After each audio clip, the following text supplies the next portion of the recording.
Sí.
Jasho. Kiswahili ni ngumu. Mimi sijasoma hata Simkanyagie mwenzako. Dumu kwenye kazi.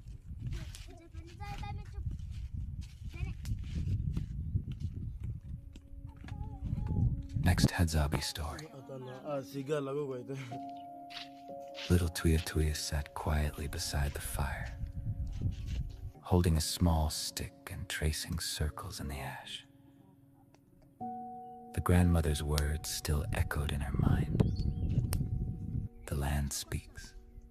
You must learn to listen. The night was calm, but Tuya felt something different in the air. Grandmother, she asked softly, how do we know when danger is near? The old woman looked at her with calm eyes. You do not always see danger first, she replied. Sometimes you hear it or feel it. She pointed toward the trees. Listen. The children became silent. At first they heard nothing.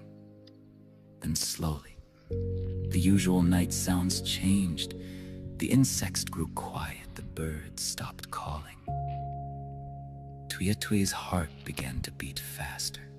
Do you feel it? The grandmother asked. Tuya nodded. Yes, it feels empty. The grandmother nodded. That emptiness is a warning. From the distance, a branch snapped. All the children turned their heads at once. The grandmother did not move quickly. She simply stood up and said calmly, "Stay close. Do not run. Do not panic." The fire was strengthened, the flames rising higher. The light pushed back the darkness. Tuya stayed close to the others, remembering the lesson. Not strength, not speed, awareness. The sounds of the night slowly returned again. Crickets, wind, distant movement. The danger, whatever it was, passed by unseen. Tuya looked up at her grandmother. "I understand now," she whispered. The grandmother smiled. "You are learning." And in that moment, Tuya realized something important. In the wild, survival was not only about hunting or running. It was about listening, staying together, and respecting the balance of nature.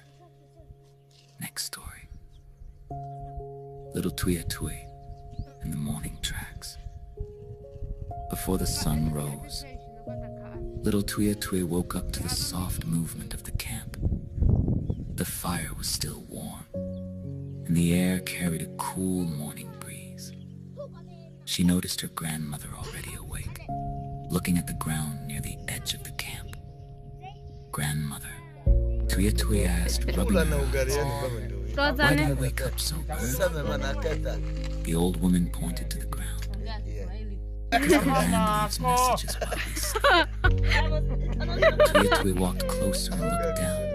In the soft soil, there were fresh tracks, clear and deep. Are these animal tracks? She asked. The grandmother nodded slowly. Yes, and they tell a story. Tuya knelt down, studying them carefully. Which animal made them? The grandmother crouched beside her. Look at the shape, the size, the distance between the steps. Tuya followed the marks with her fingers. They are large and heavy, walking close to her camp. The grandmother's voice became serious. Very good. And what does that mean? Tuya thought for a moment. It means something strong passed by here while we were sleeping. The grandmother nodded again. Exactly, not all danger comes loudly, some pass quietly. Tuya looked around nervously. Is it still here? The grandmother smiled gently. We do not know, but we prepare, we observe, we stay together. She stood up and called the others.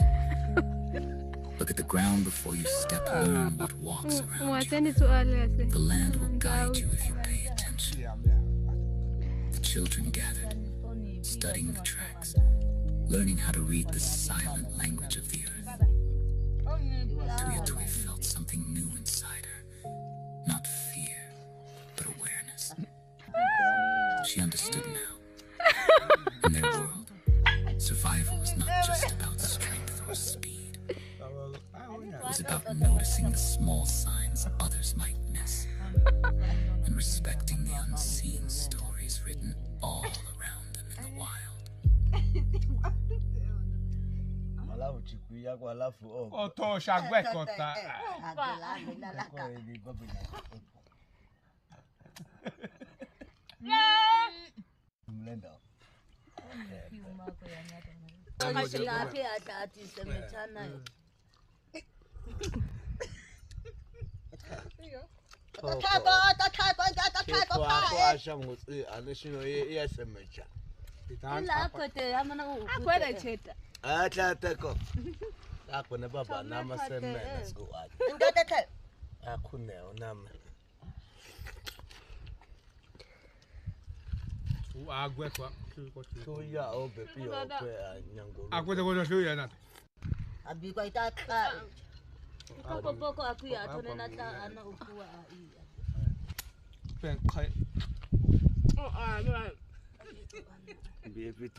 In a quiet clearing beneath the wide African sky, an old Hadzabe grandmother sat beside a small fire. Her grandchildren gathered close. The night was calm, and the sounds of nature, crickets, distant birds, and rustling leaves filled the air. The grandmother's voice was gentle, but serious. My children, she began, I am no longer as strong as I once was. My legs are slow, and my eyes do not see as far. Soon, you must learn to watch over yourselves and each other. The children leaned closer, sensing the weight of her words. There is something you must never forget. She continued, long ago, before you were born, our land was the same as it is now. Beautiful, full of life, full of food, but it was also dangerous. She paused, letting the fire crackle. There was a lion, a great one. We called him Leon. He was clever, patient, and strong. He did not fear people like other animals do. The youngest child whispered, what did he do, grandmother? The grandmother's eyes reflected the firelight. Leon took my father. Then, seasons later, he took my mother. And even my grandfather, who was the strongest hunter of our people. Leon took him too. The children gasped softly, holding on to each other. That is why I tell you this, she said firmly. Nature is beautiful. It gives us water, food, and life, but it does not belong to us. We are part of it, and we must respect it. She looked at each child one by one. When you walk in the bush, walk together. When you hear silence where there should be sound, be alert.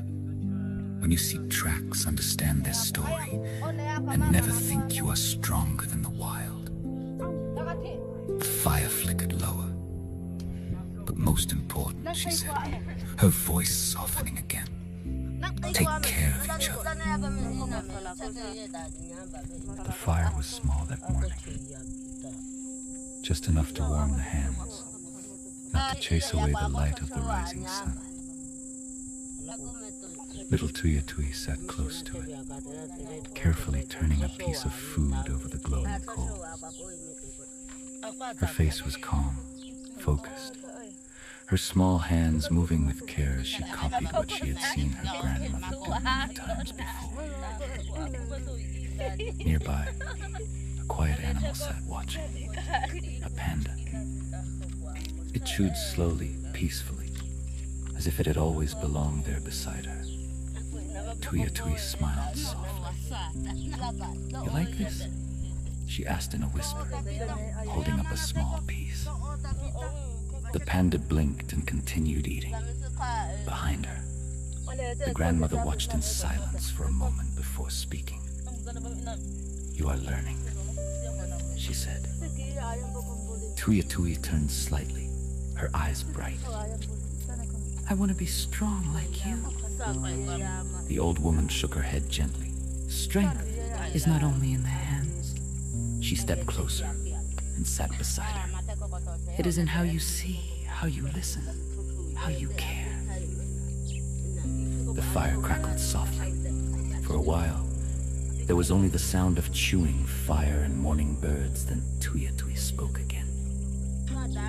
Grandmother, is the lion still out there? The question hung in the air. The panda paused, then continued eating. The grandmother looked toward the trees, her expression calm but distant. Yes, she said quietly, the wild does not forget itself. Tuya Tui lowered her gaze